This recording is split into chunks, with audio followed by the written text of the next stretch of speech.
एक ऐसी कहानी जहां एक लड़का पैदा नहीं हुआ था बल्कि जमीन पर फेंका गया था ताकि दुनिया को याद रहे कि डर भी एक इंसानी शक्ल ले सकता है। आज हम बात कर रहे हैं उस इंसान की जो बचपन से ही इंसान कम तूफान ज्यादा था। नजरें ऐसी जैसे मौत का न्योता हो और दिल वो तो जैसे किसी हथियार से भी ज्यादा ठंडा था। किसी की जान लेना उसके लिए उतना ही आसान था जितना किसी का नाम पुकारना। पर फिर शुरू होती है उसकी जर्नी। इनविंसिबिलिटी की तलाश में निकला वो राक्षस, लेकिन रास्ता ऐसा था जो उसे सिर्फ ताकत नहीं असली खुद को दिखाने वाला था। ये जर्नी उसे फाड़ के रख देती है और फिर से जोड़ती है, मगर इस बार वो सिर्फ लड़ाका नहीं एक लेजेंड बन चुका होता है। शायद तुम सोच रहे हो कैसे, तो बैठ जाओ क्योंकि आज एनिमे संसार लेकर आया है रोनिन की कहानी, जिसे दुनिया मियामोटो मुसाशी के नाम से जानती है। 10 साल पहले इस कहानी के राइटर ताकेहिको इनो ने वैगाबॉन्ड मांगा को ड्रॉप कर दिया था। तो आज मैं तुम्हें ले चलूंगा उस रास्ते पर जहां तलवारें चलती हैं, खून बहता है और एक लड़का खुद को भगवान से भी ऊपर साबित करता है। मुसाशी की कहानी वहीं से शुरू होती है। Late 16th century Sengoku era का दौर, जब जापान जल रहा था और उसी आग से पैदा हुआ था शिनमेन ताकीजो, मुसाशी का पहला नाम। उसका बाप शिनमेन मुनीसाई एक लेजेंड सैमुराई, इतना कठोर कि लोहे को भी शर्म आ जाए। माँ बाप का तलाक हुआ, माँ गरीबी में डूबी और मुसाशी अपने बाप के साथ रह गया। लेकिन ये रहना नहीं एक सजा थी जहाँ हर दिन की शुरुआत ट्रेनिंग से नहीं जंग से होती थी। मुनीसाई ने उसे बच्चा नहीं युद्ध की मशीन बना दिया। ट्रेनिंग नहीं भाई, मार कहते थे उस दौर को। एक छोटी सी गलती और थप्पड़ नहीं, लात घूंसे का बौछार। लेकिन जो खून उसकी रगों में था वो भी किसी आग से कम नहीं था। मुसाशी ने कई बार अपने बाप को ही खत्म करने की ठान ली, मगर हमेशा खुद ही टूट जाता। माँ का प्यार क्या होता है उसे कभी महसूस ही नहीं हुआ। और बचपन वो तो जंगलों में बीता, जानवरों के बीच, अधमरे ख्वाबों के बीच। और यही वजह थी कि लोग उसे डीमन चाइल्ड कहते थे। गाँव वालों के लिए वो इंसान नहीं था, खौफ का दूसरा नाम था। लेकिन फिर भी उसी अंधेरे में दो रोशनी की किरणें थी, दो दोस्त, मताहाची और एक लड़की, जिनके नाम के साथ शुरू होगी मुसाशी की असली क्रांति। कभी कभी किस्मत एक जंग होती है और कुछ लोग उस जंग को जीतने के लिए नहीं, उसे जलाने के लिए पैदा होते हैं। शिनमेन ताकीजो की कहानी वहीं नहीं रुकती, वो बस शुरुआत थी।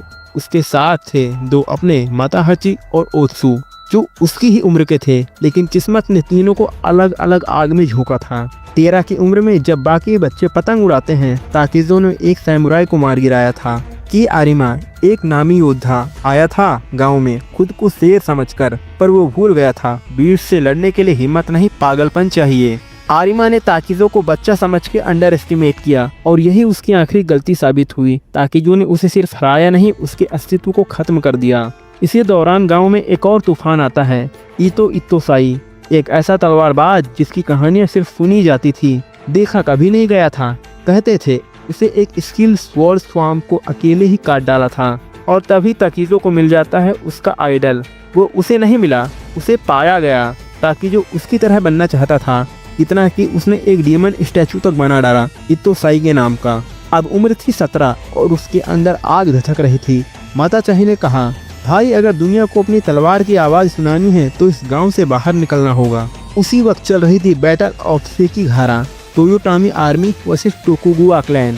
और ये दोनों लड़के सोचते हैं वो लड़ाई में उतरेंगे, किसी बड़े जनरल का सर काटेंगे और एक ही रात में नाम बना डालेंगे। पर लड़ाई नाम बनाने की नहीं थी, पहचान मिटाने पर थी। जैसे ही वो मैदान जंग में उतरे, उन्हें पता चला यहाँ कोई भी बच्चा नहीं है, हर बंदा या तो शेर है या शिकार।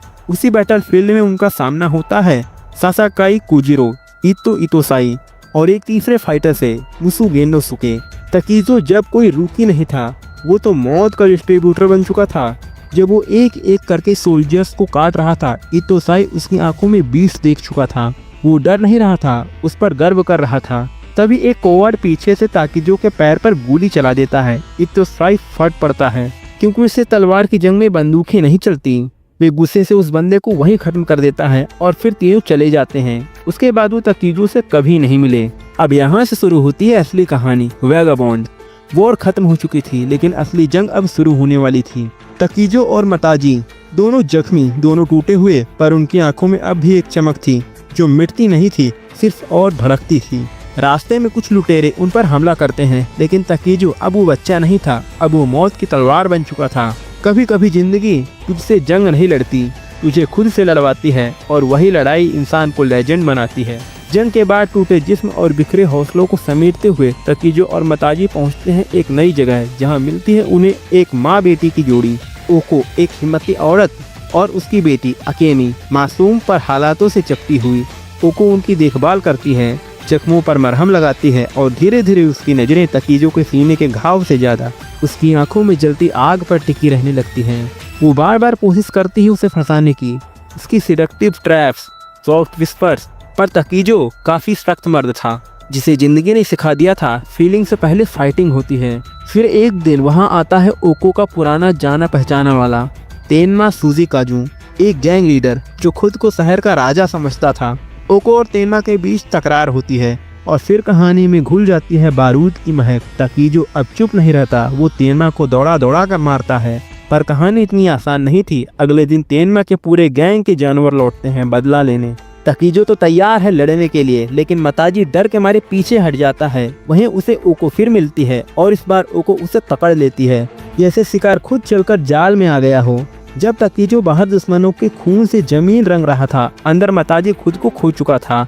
जिस्म ओको का था पर इज्जत उसकी खुद की लुट रही थी। अब मताजी फैसला करता है, मैं यहीं रहूंगा ओको और अकेमी के साथ। भूल गया कि गांव में उसकी एक मंगेतर थी, ओत्सु, जो उसका इंतजार कर रही थी, उसकी वफा पर भरोसा कर रही थी। पर तकीजो अकेला वापस जाता है मियामोटो विलेज, सिर्फ एक पैगाम देने के लिए कि मताजी अब लौटेगा नहीं। लेकिन गांव की हालत बदल चुकी थी। ओत्सु की माँ, जो पहले से ही तकीजो से नफरत करती थी, उसे ही सारा कसूरवार मानती हैं। मेरा बेटा तो सीधा साधा था, इसे ये हैवान जबरदस्ती अपने साथ ले गया। और जब सुनती है तकीजो लौट आया है, वो पूरे गांव के सैमुराई उस पर छोड़ देती है, जैसे एक इंसान के पीछे पूरा गांव ही भेड़िया बन गया हो। पर तकीजो कोई डरपोक नहीं था। रात के अंधेरे में वो खुद जाता है उस बुढ़िया के सामने और शांत आवाज में कहता है, मैं कोई सफाई देने नहीं आया, बस तुम्हारे बेटे का आखिरी पैगाम देने आया हूँ। बुढ़िया सन्न रह जाती है। यकीन नहीं होता कि उसका बेटा, जिसे वो हमेशा मासूम समझती रही, उसने तकीजो को छोड़ दिया।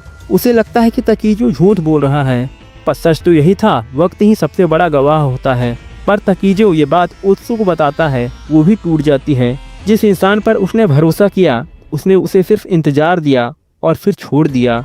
पर ओत्सु कमजोर नहीं थी, वो टूटी जरूर पर बिखरी नहीं। अब पूरा गांव तकीजो को ढूंढ रहा है। हर कोने में सैमुराई उसे खोज रहे हैं, पर कोई उसका नाम भी नहीं पकड़ पा रहा, क्योंकि अब वो तकीजो नहीं, मियामोटो मुसाशी बन चुका है। इसी दौर में मिलता है ताकुआन, एक टेम्पल का साधु, जिसे सब शांति का मसीहा मानते हैं, लेकिन वो खुद एक वक्त का सबसे खतरनाक योद्धा था। और अब कहानी सिर्फ तलवारों की नहीं रहेगी, अब ये रूह की जंग बनने वाली है। कभी कभी मौत सामने नहीं आती, बल्कि तुझे खुद ही बनना पड़ता है मौत, पर उससे पहले तुझे मरना पड़ता है अपने अंदर के जानवर को। अब कहानी पहुंच चुकी थी उस मुकाम पर जहां तकीजो सिर्फ तलवार नहीं चला रहा था, बल्कि अपने गुनाहों का बोझ भी ढो रहा था। ओत्सु, जो कभी उसका प्यार थी और शायद आज भी है, उसे ढूंढने निकलती है ताकुआन के साथ, जंगलों के उस हिस्से में जहां सूरज की रोशनी भी डर के मारे नहीं जाती। और वहीं तकीजो मिलता है, थका हुआ, टूटा हुआ पर जिंदा। और जैसे ही ओत्सु उसे देखती है, वो दौड़कर उसे गले लगा लेती है। और तकीजो, वो जो कभी मौत से नहीं डरा, आज उस गले में ही बेहोश होकर गिर पड़ता है, क्योंकि शायद प्यार ही वो जंग है जिससे बीस्ट भी हार जाता है। फिर ताकुआन उसे एक टेम्पल में ले जाकर एक पेड़ से बांध देता है। ना खाना ना पानी, सिर्फ सोचने का वक्त। 3 दिन तक ये लड़का उस पेड़ से बंधा रहता है, अपने कर्मों की सजा भुगतता है। लेकिन कहानी यही नहीं रुकती। एक रात छाया निकलती है अंधेरे से। सुजुका तेनमा सुजीकाजू का भाई, लेकिन ये बदला प्यार का नहीं था, ये बदला ईगो का था। सुजुका कहता है, मैं अपने भाई से नफरत करता था, लेकिन उसे मारने का हक सिर्फ मेरा था और तूने वो भी छीन लिया। वो ताकीजो को मारने ही वाला था कि तभी ताकुआन आ जाता है और उसकी मौजूदगी इतनी भारी थी कि हवा तक कांप उठी। सुजुका भाग जाता है और तकीजो अब आज़ाद कर दिया जाता है, पर वो अब भी टूटा हुआ है। वो पूछता है, क्या मैं डिजर्व करता हूँ जीना?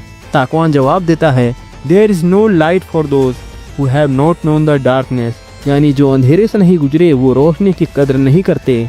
अब तकीजो को मिलता है एक और मौका बदलने का, इंसान बनने का, और ताकुआन उसे एक नया नाम देता है, मियामोटो मुसाशी।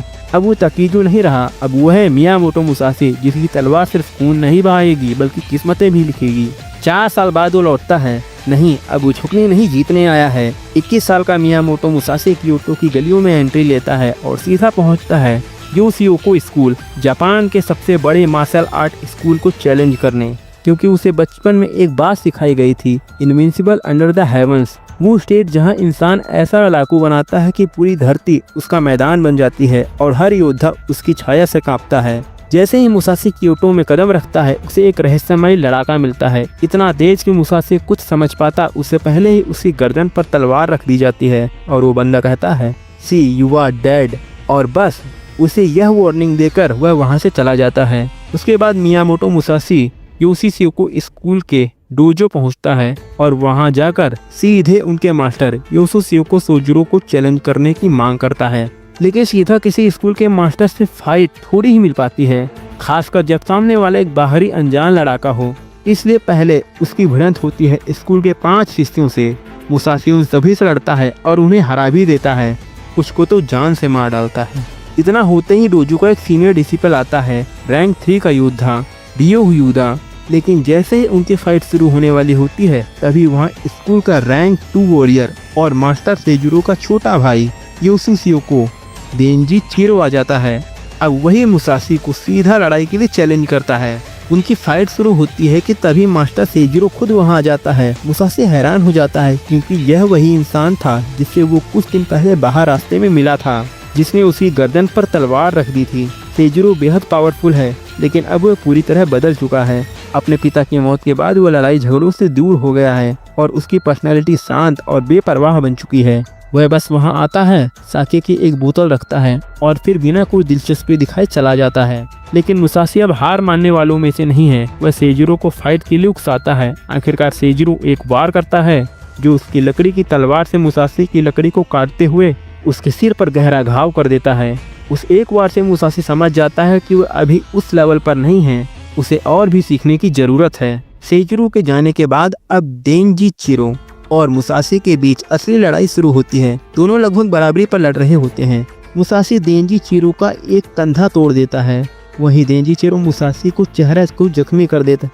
वहीं देंजी चिरो मुसाशी को गहरा जख्मी कर देता है। उधर उसी शहर में मताची भी मौजूद था और वो बाहर से उनकी लड़ाई देख रहा होता है, लेकिन गलती से वह डोजो के अंदर जाकर वहां आग लगा देता है और देखते ही देखते पूरा डोजो जलने लगता है। इसके बावजूद मुसाशी और देंजी चिरो इतने डेडिकेशन के साथ अपनी लड़ाई में डूबे थे कि आग भी उन्हें रोक नहीं पाती। जब आग बेकाबू हो जाती है तब देंजी चिरो मुसाशी से कहता है, चलो उस लड़ाई को 1 साल के लिए टाल देते हैं, तुम भी प्रैक्टिस करो, मैं भी करूंगा, 1 साल बाद फिर लड़ेंगे, इस बार आखिरी बार। इसके बाद खून से लथपथ मुसाशी वहां से निकलता है और रास्ते में बेहोश होकर गिर पड़ता है। मुसाशी को बेहोशी की हालत में उसका पुराना दोस्त मताची उठाकर पास के एक गांव में दवा दिलाने ले जाता है। वहां मुसाशी कुछ दिन आराम करता है और धीरे धीरे ठीक हो जाता है। इसी दौरान उसकी मुलाकात एक छोटे लड़के जो तारो से होती है। मुसाशी उसकी फुर्ती और लड़ाई की स्किल्स देखकर प्रभावित हो जाता है। जोतारो खुद भी मुसाशी से इतना प्रभावित होता है कि वो उससे जिद करता है कि वो उसे अपना स्टूडेंट बना ले। पहले तो मुसाशी हिचकिचाता है, लेकिन फिर उसे अपने साथ रख लेता है और दोनों एक साथ अगले चैलेंज की ओर बढ़ते हैं।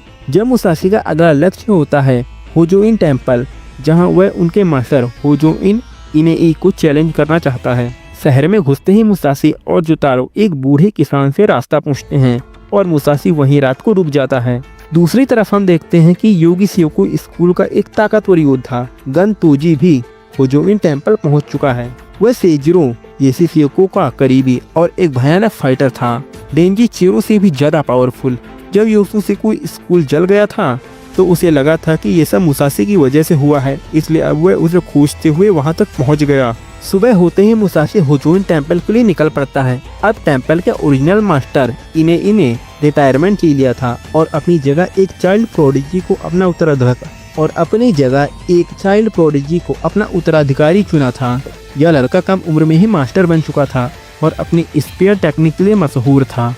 वो बेहद शांत और गंभीर स्वभाव का था, लेकिन अंदर से उसे लड़ाई में मजा आता था। टेम्पल में पहुंचते ही मुसाशी की भिड़ंत सबसे पहले वहां के एक सीनियर शिष्य एगोन से होती है, जो वहां झाड़ू लगा रहा होता है। मुसाशी उसे आसानी से हरा देता है। इसके बाद इंसान खुद आता है और मुसाशी को चैलेंज करता है। तभी पीछे से गन तोजी भी वहां पहुंच जाता है, लेकिन वह फिलहाल मुसाशी पर हमला नहीं करता, बल्कि बैठकर उनकी लड़ाई देखने लगता है। इंसान को यह पहले से पता होता है कि मुसाशी हाल ही में योशिओको के देंजी चिरो से लड़ चुका है और लगभग बराबरी की फाइट दी है। इसलिए वह भी इस मुकाबले को लेकर काफी एक्साइटेड होता है। जैसे ही दोनों की फाइट शुरू होती है, ये तुरंत साफ हो जाता है कि इंसान एक एक्सेप्शनल फाइटर है। वह पूरी फाइट में बेहद शांत रहता है, मुसाशी के हर अटैक को बिना घबराए चकमा देता है। मुसाशी का एक भी वार उसे छू नहीं पाता। यह देखकर मुसाशी को महसूस होता है कि इंसान का लेवल भी सेजुरो के बराबर है। धीरे धीरे मुसाशी की फ्रस्ट्रेशन बढ़ने लगती है। उसका गुस्सा, उसकी ताकत कुछ भी इस बार काम नहीं कर रहा था। इंसान के टेक्निक, स्पीड और कूल माइंड उसे हर कदम पर पछाड़ रहा था।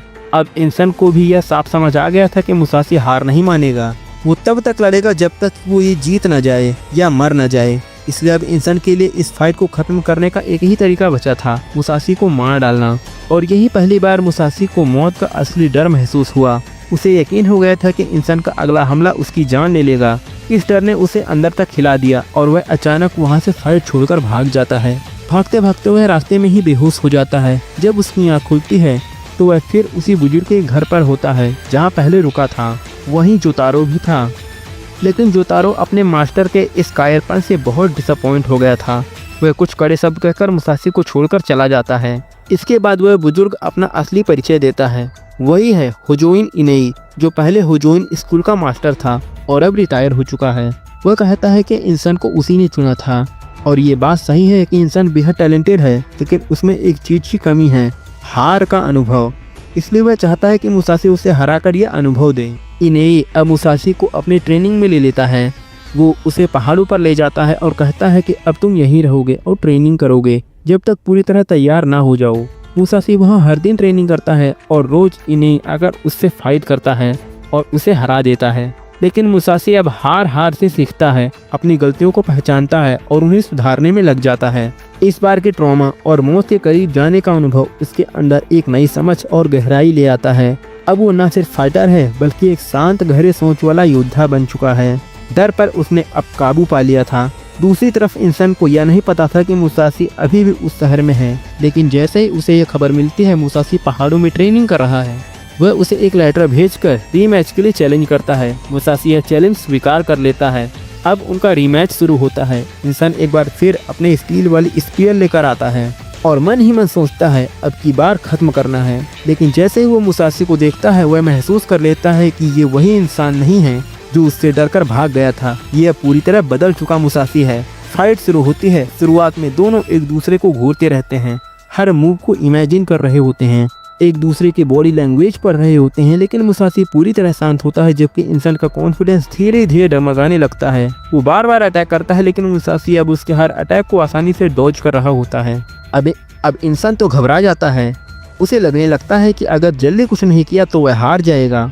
वह जल्दबाजी में एक ओपनिंग छोड़ देता है और यही मुसाशी को मौका मिल जाता है। वह एक जोरदार वार करता है और इंसान के सिर पर डंडा मारकर उसे बेहोश कर देता है। इस तरह मुसाशी न सिर्फ इंसान को हराता है बल्कि अपने डर और हार को भी मात देता है।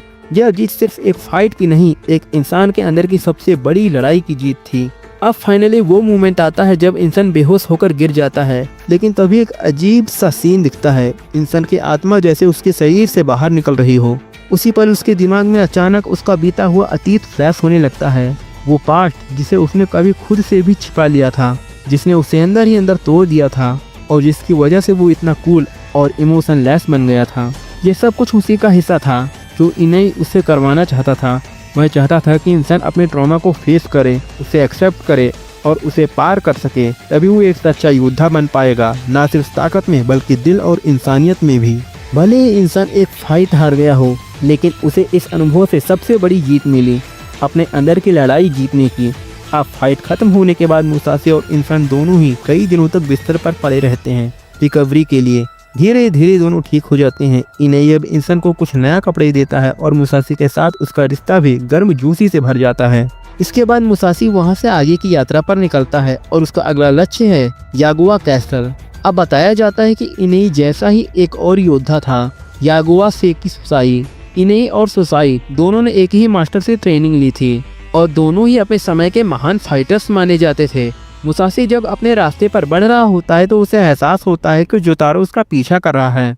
वो मुसाशी से माफी मांगना चाहता है, अपनी पिछली हरकतों के लिए शर्मिंदा था। मुसाशी बिना कुछ कहे उसे माफ कर देता है औरत दोनों साथ साथ यागो प्लान की तरफ निकल पड़ते हैं। दृश्य कट होता है। अब हमें दिखाया जाता है यागुआ कैसल का मास्टर है, यागुआ सेकी सुसाई। वो बैठा हुआ है ध्यान में शांत। तभी वहाँ आती है ओत्सु एक लेटर लेकर। अब आप सोच रहे होंगे ओत्सु यहाँ कैसे पहुँच गई।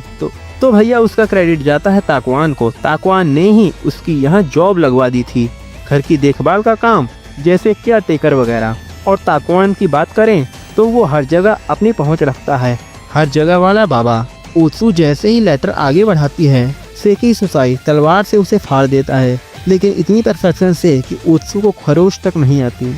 और तो और अंदर जो कागज था उसमें भी एक कट नहीं आता। यही होती है ग्रेटेस्ट स्वॉर्डमैनशिप, तलवार चलाने की वो कला जो कई वर्षों की तपस्या से आती है। वैगाबॉन्ड की दुनिया में सुसाई द ग्रेटेस्ट स्वॉर्ड्समैन और द इनविंसिबल कहा जाता है, और इसी वजह से बहुत से लोग बस उसे हराकर ये टाइटल छीनने के पीछे पड़े रहते हैं। अब उस लेटर में लिखा होता है कि उसका पोता योनोसुके लौट रहा है। ये खबर सुनकर सुसाई खुश हो जाता है। दूसरी ओर हमें दिखाया जाता है कि मुसाशी और जोतारो यागुआ के राज्य में प्रवेश कर चुके हैं। वहीं हमें पता चलता है कि दशीरो भी उसी शहर में आया हुआ है।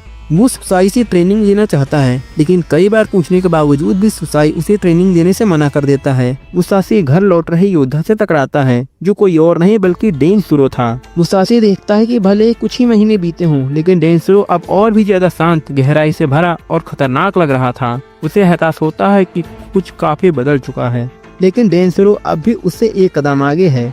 ये बात उसे थोड़ा झटका देती है।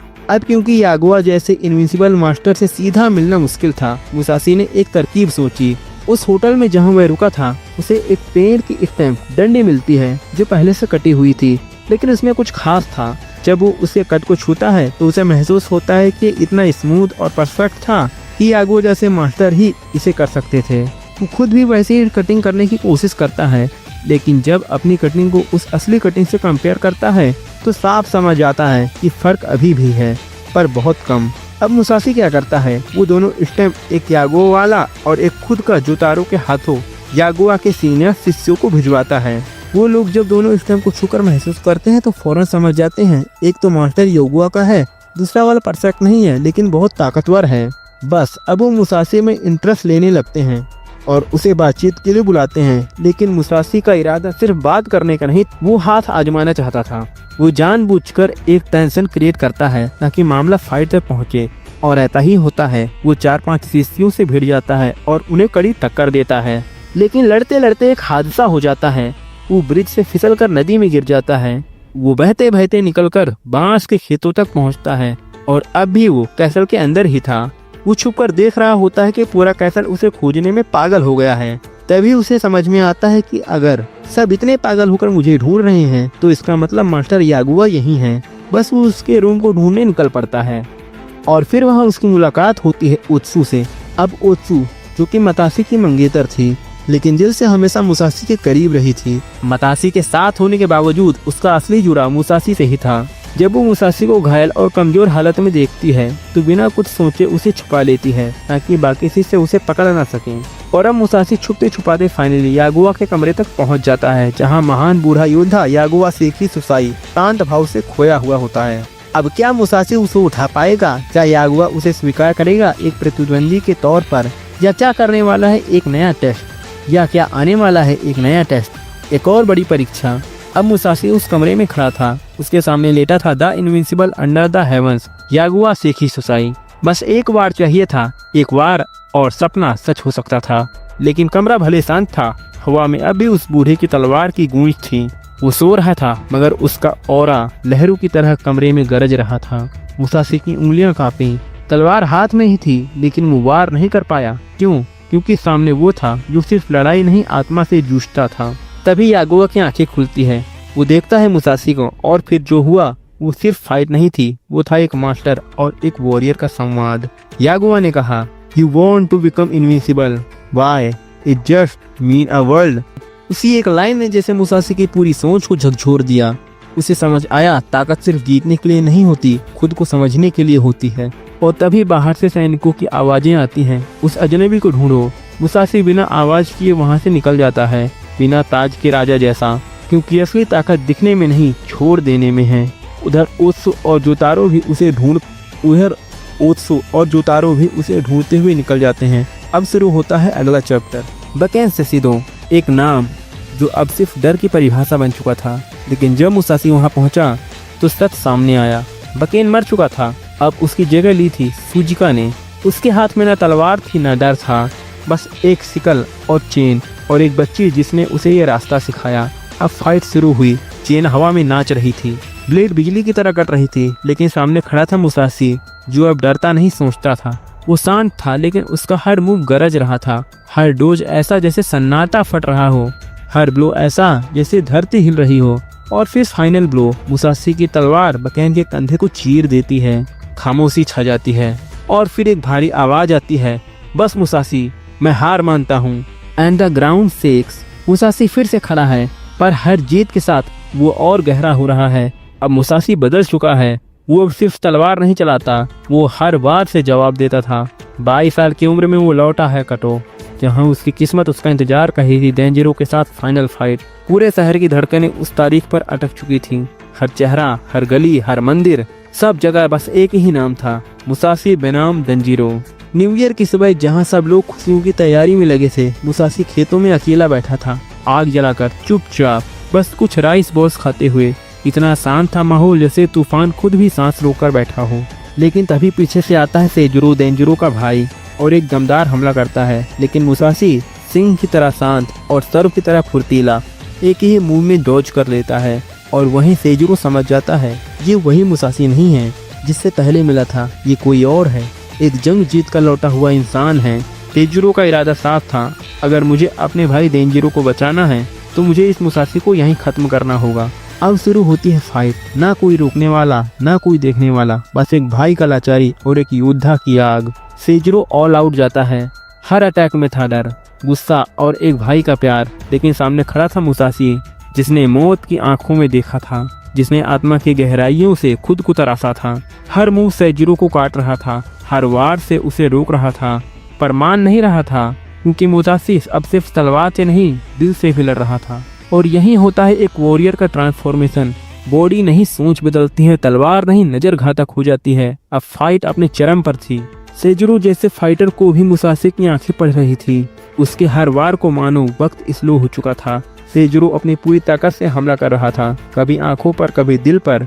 लेकिन मुसाशी अब वो बन चुका था जो हर वार को पहले से ही देख सकता था। हर वार मिस जा रहा था, हर अटैक एक खरोच में बदलता जा रहा था। और ये सब सेजुरो को अंदर से जला रहा था। ये लड़ नहीं रहा, ये मुझे समझ रहा है, पढ़ रहा है। आखिरकार सेजुरो भी गुस्से में आग बनकर टूट पड़ता है और उसी आग में मुसाशी की तलवार भी छूट जाती है। लेकिन अगले ही सेकंड उसका वार सीधा सीने को चीरता है और सब कुछ शांत। सेजुरो गिर जाता है और कटो की हवा तक कांप जाती है। लेकिन जीत के बाद भी मुसाशी खुद रक्त से सना, जख्मी और फिर गिरता है नदी में, जैसे एक योद्धा खुद को धोने आया हो, दर्द से, पाप से, अतीत से। एक स्वॉर्ड पॉलिशर जो मुसाशी को पानी में तैरता पाता है, उसे उठाता है, अपने घर ले आता है और उसका इलाज करता है। इधर दूसरी तरफ कटो शहर में फट चुका था शौक में। सेजुरो मर गया, किसने, कैसे? हर जुबान पर बस एक ही नाम था, मुसाशी, मुसाशी, मुसाशी। ये उसी स्कूल बौखलाया हुआ था और डेंजरो अपने भाई की मौत से टूट चुका था। फिर भी तलवार हाथ से नहीं छूटी, क्योंकि अब उसकी लड़ाई सिर्फ एक से नहीं थी, अब उसकी लड़ाई खुद से थी। मीनवाइल एक और बाउंडर उठ रहा था। जिस घर में मुसाशी रुका था वहाँ एक और शैतान छुपा था, सासाकी कोजिरो, एक बच्चे के साथ रहने वाला शांत सा बंदा। लेकिन उसकी तलवार एक स्नोमैन को ऐसे काटती जैसे हवा किसी मोमबत्ती की लौ को छूकर गुजर जाए।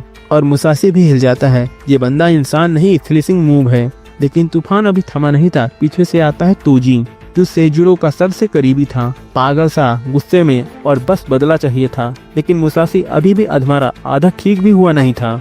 और फिर भी एक बार, सिर्फ एक बार, और तोजी का अध्याय खत्म। अब पूरा येसु स्कूल कांप उठा था। अब शक नहीं बचा था, सेजुरो को किसी और ने नहीं, इसी मुसाशी ने मारा है। और वहीं एक चुप बैठा हुआ डेंजरो देख रहा था और सोच रहा था, क्या मैं उससे लड़ भी पाऊंगा? दूसरी से कोई स्कूल अब जलते हुए जंगल जैसा था। एक एक पत्ता गवा था। ये अब सिर्फ बदला बाकी है। सेंजुरो मारा गया, डेंजरो मारा गया। अब ये स्कूल नहीं, आग का ढेर था, जिसमें हर समुराई की आंखें लाल और तलवारें नंगी थी। लेकिन फिर सवाल आया, अब इस स्कूल को कौन संभालेगा? एक ऐसा नाम जिसकी तलवार हवा से तेज और 4 शेर से भारी थी। प्लान बना, हम डेंजरो की जगह सासाकी को मुसाशी से लड़वाएंगे। क्यों? क्योंकि उन्हें पक्का यकीन था सासाकी ही है जो मुसाशी को मार सकता है। लेकिन डेंजिरो ने ये चाल समझ ली थी। उसने कहा, मैं भागूंगा नहीं, चाहे मर जाऊं। और फिर आया वो दिन जिस दिन पूरा शहर सांस रोककर बैठा था। कटो की गलियां खाली और मैदान भरा हुआ। सिर्फ एक सवाल, क्या डेंजिरो अपने भाई का बदला ले पाएगा? और तभी यूदा आता है और मुसाशी से गिड़गिड़ाता है, तू मत लड़ो डेंजिरो से, उसके बाद हमारा कोई टीचर नहीं बचेगा। तो तू वैसे ही सबसे ताकतवर है, पर भाई चैलेंज तो चैलेंज होता है। अब मुसाशी मैदान में आ जाता है। डेंजिरो उसे घूरता है। उसका दिमाग हर मूव का प्लान बना रहा था, पर जैसे ही आंखें बंद करता है उसकी सोच में मुसाशी उसके हर वार को काट देता है। अब तो सोचना भी खतरनाक हो चुका था। और फिर लड़ाई शुरू होती है। डेंजिरो फुल फोर्स से आता है, लेकिन मुसाशी इतना फास्ट था कि उसका हाथ ही काट देता है पहले ही वार में। कटे हाथ से भी डेंजिरो मुसाशी की गर्दन पकड़ता है, लेकिन मुसाशी अपनी छोटी तलवार निकालता है और एक वार में उसकी छाती को चीर देता है। डेंजिरो गिरता है शांत, पर उसकी बहादुरी गूंजती है, मारा हूँ लेकिन भागा नहीं। लेकिन असली नर्क अब शुरू होता है। अब सिस्टम एक्टिवेट हो चुका था। जिसने मास्टर को मारा अब उसे पूरा स्कूल मारेगा। यूदा आता है और कहता है, इस तारीख को हमारे 70 सैमुराई तुझसे लड़ने आएंगे। भाई मुसाशी समझ गया, ये युद्ध नहीं कत्ल खाना है, 70 वर्सेस 1। और जानता था मैं कोई भगवान नहीं, लेकिन अगर लड़ाई करनी पड़ी तो मैं उन्हें एक एक करके नर्क में भेजूंगा। उसी रात वो भागता है, लेकिन योसुई को स्कूल को पता था मुसाशी भाग सकता है। वो हर मोड़ पर घात लगाकर बैठे थे। अब मुसाशी के पास एक ही रास्ता था, सिर्फ लड़ो। वो फिर सोचता है, हाँ लड़ूंगा, एक एक करके सब आएंगे और मैं उन्हें एक एक करके नर्क की दहलीज पर पहुंचा दूंगा। जब एक इंसान पूरी दुनिया के खिलाफ खड़ा होता है तो वो इंसान नहीं एक तबाही होता है। भाई सीन स्टार्ट होता है। मुसाशी अकेला और सामने 70 योसुई का सैमुराई। ना युद्ध का मैदान ना मेला, ये तो कत्लेआम होने वाला था। लेकिन मुसाशी के दिमाग में सिर्फ एक स्ट्रेटेजी थी, हर बार फाइनल बार होगा। एक बंदा बराबर एक अटैक बराबर एक मौत। उसे पता था अगर एक पर भी वक्त जाया किया तो अगला वार मेरी सांसें ले जाएगा।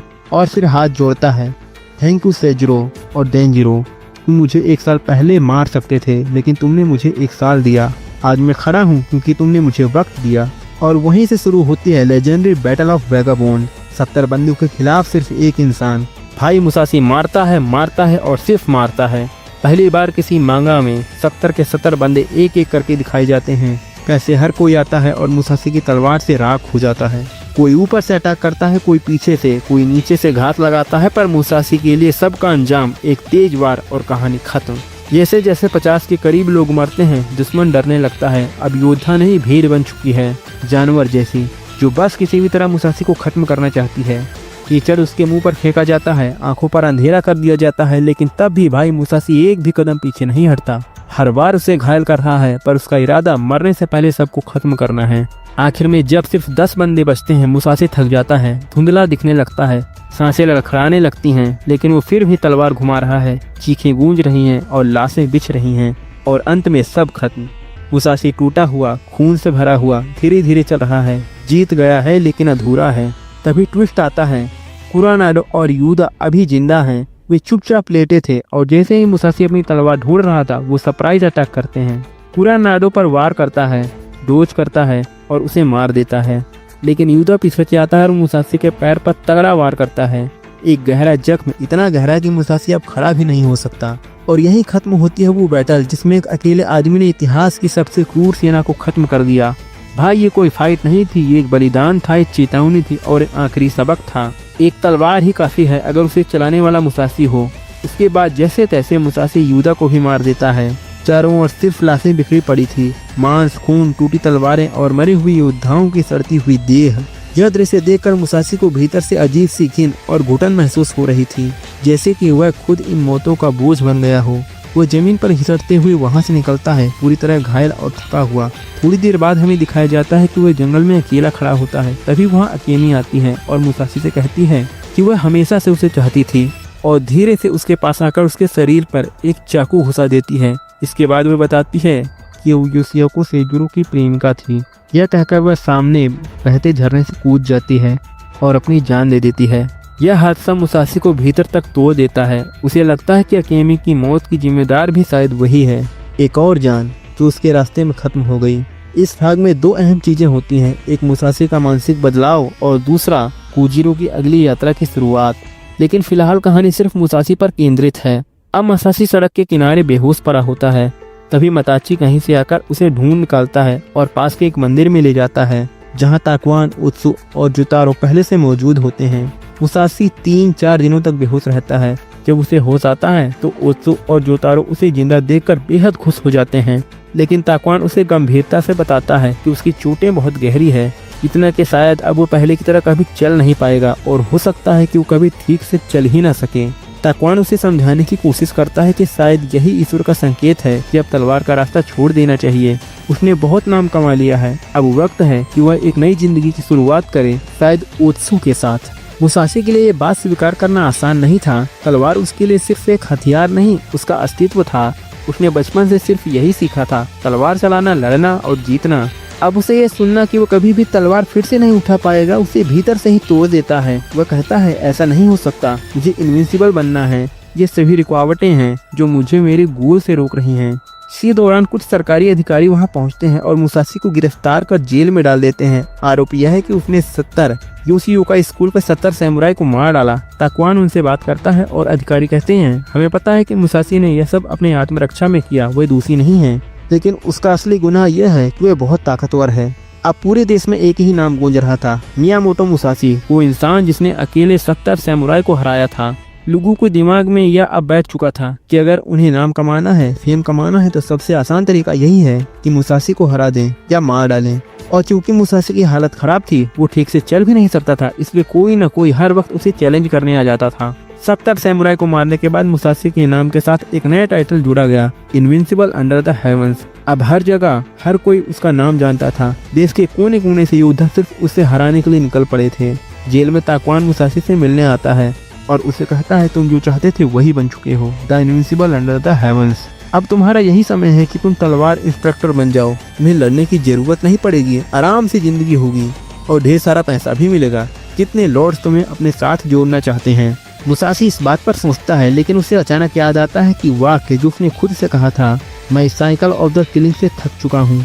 उसे एहसास होता है कि वो भी उसी साइकिल का हिस्सा बन चुका है।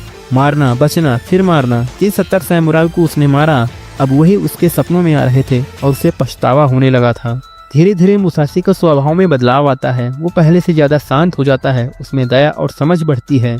और फिर एक दिन वह किसी तरह जेल से भाग निकलता है। उसका इरादा था या से मिलने का, क्योंकि उसके मन में अब भी या की एक बात गूंज रही थी जो उसने कहा था, invincible under the heavens, it is just merely a word.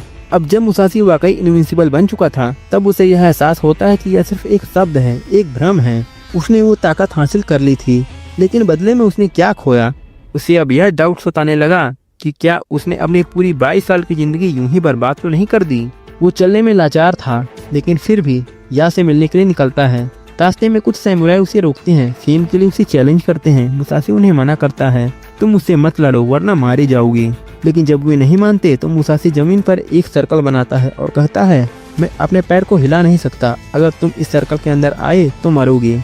यही वो पल था जब मुसाशी सिर्फ ताकत से नहीं, आत्मज्ञान से बोल रहा था। अब उसमें ना तो घमंड बचा था, न ही जीतने की सनक, बस एक गहरी थकावट और सच्चाई की समझ थी। अब मुसाशी ने भले ही खुद को बदल लिया हो, शांति की ओर बढ़ने की कोशिश कर रहा हो, लेकिन अभी भी वो मुसाशी ही था। वो जानता था कि अगर कोई उस पर वार करेगा तो वो जवाब जरूर देगा। इसलिए अब उन 2 सैमुराई ने चेतावनी के बाद भी सर्कल में कदम रखा तो मुसाशी ने उन्हें मार दिया। इसके बाद रास्ते में उसका सामना होता है ग्रेट इतोसाई से। जैसे ही मुसाशी उसे देखता है वो पहचान नहीं पाता, लेकिन इतोसाई उसे पहचान जाता है, क्योंकि 5 साल पहले जंग के मैदान में उनकी मुलाकात हो चुकी थी। जैसे ही मुसाशी को उसका नाम पता चलता है वो चौंक जाता है, क्योंकि इतोसाई तो उसका बचपन का आइडल था, वो जिससे वो बहुत कुछ सीखना चाहता था। फिर दोनों के बीच बातचीत होती है। इतोसाई बातों बातों में बताता है कि याहरा अब इस दुनिया में नहीं रहे। ये सुनकर मुसाशी को गहरा झटका लगता है। वो कहता है, मुझे उनसे मिलना था, मुझे कुछ सवाल पूछने थे, लेकिन अब बहुत देर हो चुकी है। इतोसाई, जो हमेशा से ही एक आक्रामक और उग्र योद्धा रहा है, बिना देर के अपनी तलवार निकालता है और मुसाशी को लड़ने के लिए चैलेंज करता है। लेकिन यह पुराना मुसाशी नहीं था। वह अब कहता है, मैं तुमसे क्यों लड़ूं? मेरी कोई लड़ाई नहीं है तुमसे, मेरी कोई वजह नहीं दिखती है तुम पर वार करने की। इतोसाई यह सुनकर चौंक जाता है। वह कहता है, जब कुछ दिन पहले मैं यागुआ से मिलने आया था, वह भी ऐसी ही बातें कर रहा था, लेकिन यागुआ फिर भी इतोसाई के अटैक से नहीं बच पाया था। अब इतोसाई भी बिना रुके उस पर हमला करता है और दोनों के बीच क्लैश होता है। इतोसाई मुसाशी के चेहरे पर हाथ मारकर उसे पीछे धकेल देता है। यही सीन वैगाबॉन्ड का एक आइकॉनिक पैनल है जो फैंस को बेहद पसंद है। दिखता तो यही है कि इतोसाई जीत गया, लेकिन आगे दिखाया जाता है कि मुसाशी ने अपने इंस्टिंक्ट से पहले ही तलवार चला दी थी, जिसमें इतोसाई की छाती थोड़ी सी कट गई थी। इसमें इतोसाई की तलवार वार के लिए आगे नहीं बढ़ पाई और उसने मजबूरी में हाथ से उसे पीछे धकेला। इसका मतलब अगर मुसाशी ना भी चाहता तब भी उसके रिफ्लेक्सेस उसे बचा रहे थे। इसके बाद हमें इतोसाई का हाथ दिखाया जाता है जिसकी कुछ उंगलियां कट गई है और ये उंगलियां सासाकी के जीरो ने एक बैटल में काटी थी। यहीं पर सासाकी कोजारी की थोड़ी हाइप क्रिएट की जा रही है ताकि रीडर्स को यह समझ आ जाए कि वो एक अकेला ऐसा शख्स है जो मुसाशी के लेवल का है और उसी की उम्र का भी है। यानी कहीं न कहीं यह सब भविष्य में होने वाले मुसाशी वशी सासाकी कोजिरो के क्लैश के लिए बिल्डअप है। एक ऐसी टक्कर जो सिर्फ ताकत की नहीं बल्कि विचारधाराओं की भी होगी। अब आगे हमें दिखाया जाता है कि मुसाशी इधर उधर घूमता रहा, ट्रैवल करता है और जीवन के मायने समझने की कोशिश करता है। उसे एहसास होता है कि इनविंसिबल बनने के बाद अब वो पूरी तरह अकेला हो गया है। जिस शिखर पर वो पहुंचा वहाँ अब उसके साथ कोई नहीं है और जो जुनून था, जो स्पार्क था बनना है इनविंसिबल, वो भी अब खत्म हो चुका है।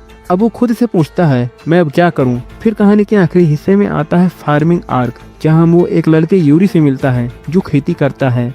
जब यूरी मुसाशी को तलवार के साथ प्रैक्टिस करते देखता है तो उसमें भी तलवारबाज बनने की इच्छा जगती है, लेकिन मुसाशी अब बदल चुका है। वो उसे समझाता है कि खेती ही सही रास्ता है, वही जीवन है और उसे उसी पर ध्यान देना चाहिए। इसके बाद पूरे 10 साल हो गए हैं। इनोue ताकेहिको ने वैगाबॉन्ड का कोई नया चैप्टर नहीं निकाला। इसका कारण था इनोue की बिगड़ती सेहत और मानसिक दबाव। वो इस मांगा को इतना परफेक्ट बनाना चाहते थे कि खुद ही थक गए। और मैं आपको बता दूं, यह कहानी एक रियल सैमुराई पर आधारित है। इस मांगा की सारी कहानी 100% रियल नहीं है, लेकिन कई घटनाएं और किरदार असली इतिहास से लिए गए हैं, जैसे कि मियामोटो। तो बस यही थी मियामोटो मुसाशी की कहानी, एक ललाटे की जो पूरे जीवन भर में लड़ता रहता है, जीतता रहा और अंत में शांति की तलाश में अकेला रह गया।